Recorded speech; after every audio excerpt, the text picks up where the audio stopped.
जिंदा सांप राजा की लड़की के पेट में रहता था। सांप ने राजा की लड़की को अपने वश में किया हुआ था। जब रात होती तो वो कुछ देर के लिए राजकुमारी के मुख से बाहर निकलकर जंगल की तरफ चला जाता और सुबह होने से पहले ही वो फिर से उसके अंदर चला जाता। राजकुमारी इस बात से बिल्कुल अनजान थी कि उसके अंदर एक सांप ने डेरा डाला हुआ है। अनजाने में वो पूरी तरह से उस नाग के वश में थी। राजमहल में किसी को भी इस बात की भनक तक नहीं थी कि राजकुमारी के अंदर एक 7 फुट का सांप रहता है। सभी यही समझते कि पता नहीं राजकुमारी को क्या बीमारी लग गई जिसके कारण वो हमेशा अचेत रहती है। बड़े से बड़े वैद्य और हकीम भी इस बात का पता नहीं लगा पाए। लखन जब राजमहल के अंदर गया तो उसने देखा कि वहाँ पर बहुत सारे वैद्य और हकीम राजकुमारी को ठीक करने के लिए लगे हुए हैं। एक कोने में खड़े होकर चुपचाप लखन ये सारा माजरा देखने लगा। जब शाम का समय हुआ तो सभी हकीम और वैद्य धीरे धीरे करके वहाँ से चले गए। तब लखन राजा के मंत्री के पास गया और बोला, मंत्री महोदय, सभी अपना प्रयास कर चुके हैं, अब एक मौका मुझे भी दिया जाए।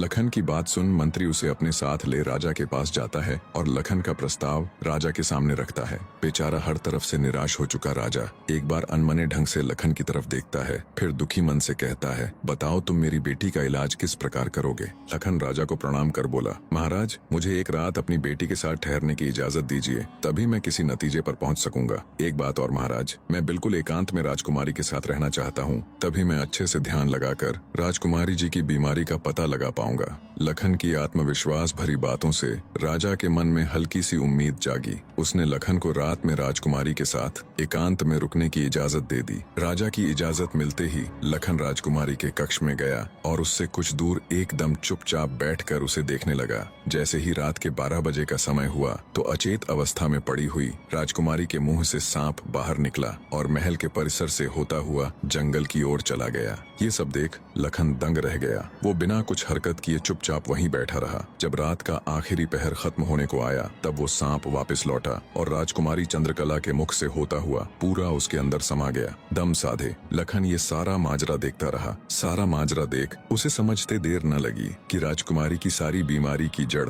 ये सांप ही है। सुबह हुई तो राजा चंद्रसेन डर और बेसब्री के मिश्रित भावों के साथ लंबे लंबे कदम रखता हुआ अपने मंत्री के साथ राजकुमारी के कमरे में आया और बेसब्री से उसने लखन से पूछा, बताओ लड़के, तुम किस नतीजे पर पहुंचे? क्या मेरी बेटी ठीक हो जाएगी? लखन बोला, महाराज, मुझे राजकुमारी की बीमारी का पता चल गया है और ईश्वर ने चाहा तो वो जरूर ठीक हो जाएगी। आप मुझे एक रात का समय और दीजिए और मेरे लिए एक तलवार, एक मिट्टी से भरी हुई बड़ी सी बाल्टी का इंतजाम कर दीजिए। लखन की बात सुन राजा को बहुत सुकून मिला। उसने मंत्री को लखन के द्वारा मांगा गया सारा सामान उसे देने का निर्देश दिया। अब सभी को इंतजार था तो बस रात का।